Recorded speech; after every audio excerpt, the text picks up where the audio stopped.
MRR news ప్రతి దృశ్యం ప్రజాపక్షం నినాదంతో ఆరుభవించి సుమారు 8 వసంతాలు పూర్తి చేసుకున్న శుభ సందర్భంగా 2 తెలుగు రాష్ట్రాల్లో పనిచేస్తున్న స్టాఫ్ రిపోర్టర్లకు, జోనల్ ఇన్ఛార్జ్లకు, జిల్లా కోఆర్డినేటర్లకు, జిల్లా బ్యూరో చీఫ్లకు, క్రైమ్ బ్యూరో చీఫ్లకు, 2 తెలుగు రాష్ట్రాల్లో పనిచేస్తూ ఉన్న అన్ని నియోజకవర్గాల స్ట్రింగర్లకు, MRR news digital media providers కి, ఎంఎస్ఓలకు, సబ్ ఎడిటర్స్ కి, యాంకర్స్ కి, కెమెరామెన్లకు, ఆంధ్రప్రదేశ్ మరియు తెలంగాణ రాష్ట్రాల్లో పనిచేస్తున్న సిబ్బందికి, ఎంఆర్ఆర్ న్యూస్ ఛానల్ వీక్షిస్తున్న ప్రేక్షకులకు ఇవే మా హార్దిక శుభాకాంక్షలు. మా ఛానల్ ని వీక్షించండి, లైక్ చేయండి, షేర్ చేయండి, సబ్స్క్రైబ్ చేయండి.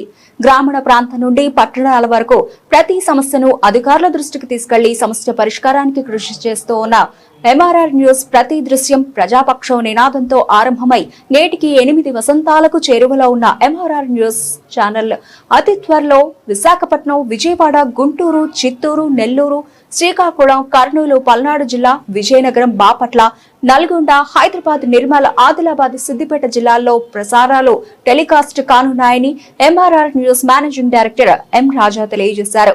బులెటిన్ ముగించే ముందు అందరికీ నమస్కారం అండి. నా పేరు ఆళ్ళ అమరేశ్వరం. నేను సత్తెనపల్లి రూరల్ మండల పార్టీ అధ్యక్షుడు పనిచేస్తా ఉన్నాను. ఈ ప్రెస్ మీట్ పెట్టిన ముఖ్య ఉద్దేశం ఏంటంటే, ఒక వారం నుంచి కొంతమంది రాజకీయం పబ్బం గడపడానికి పార్టీలో గ్రూప్లో నేను క్రియేట్ చేయడానికి ప్రయత్నం చేస్తూ ఉన్నారు. దాన్ని ఖండించడం కోసమే ఈ ప్రెస్ మీట్ పెట్టిన ముఖ్య ఉద్దేశం. మరి శివరాం గారు అక్కడేదో మైనింగ్ జరుగుతున్న కరెక్ట్ కంప్లైంట్ ఇచ్చిన సంగతి మనందరికీ తెలిసింది, చూసాం కూడా వాట్సాప్ గ్రూపుల్లో. అదేదో మన సోదరుడు ప్రెస్ మీట్ పెట్టి చెప్పి వాట్సాప్లో పెట్టి ఖండించినందుకు వాళ్ళు ఏదో పెద్ద నేలకు కోస్తాం, అది కోస్తాం, ఇది కోస్తాం అని చెప్పి కొంతమంది పేర్లతో సహా పెట్టారు. మీరు నేలకు కోస్తామంటే ఎవరు భయపడి వెళ్ళారు, మేము కూడా పోయగలం, మాకు ఇబ్బంది లేదు. అంత మీ నాయకుడు గొప్పగా చెప్పుకునే వాళ్ళు 14-19 దాకా షోడా ఎమ్మెల్యేగా పనిచేశాడు కదా, అతను చేయలేదా? షోడో అని ఆయన చెబుతున్నాడు. ఇప్పుడు ఆయన చేసిందే షోడా ఎమ్మెల్యే. ఆయన మరి ఇవాళ వచ్చి వేరే వాళ్ళ మీద నిందలేయడం తగదు కదా. చిన్నది ఒకటి చెప్తాను. గోల్డ్ స్టోరేజ్ శాంక్షన్ అయితే అప్పుడు మా సోదరుడు సాంబయ్య గారు చైర్మన్గా ఉన్నాడు. దానికి పర్సెంటేజ్ 26 లక్షలు షోరూమ్ కాడికి ఇచ్చేచ్చాము. నేను స్వయంగా నేను కూడా ఉన్నాను.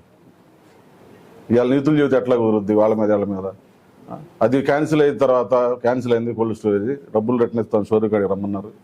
మళ్ళీ మేము ఇద్దరం బండి వేసుకుని గుంటూరు షోరూమ్ కాడికి పోతే 13 లక్షలు తీసుకొని 13 లక్షలు రిటర్న్ ఇచ్చారు.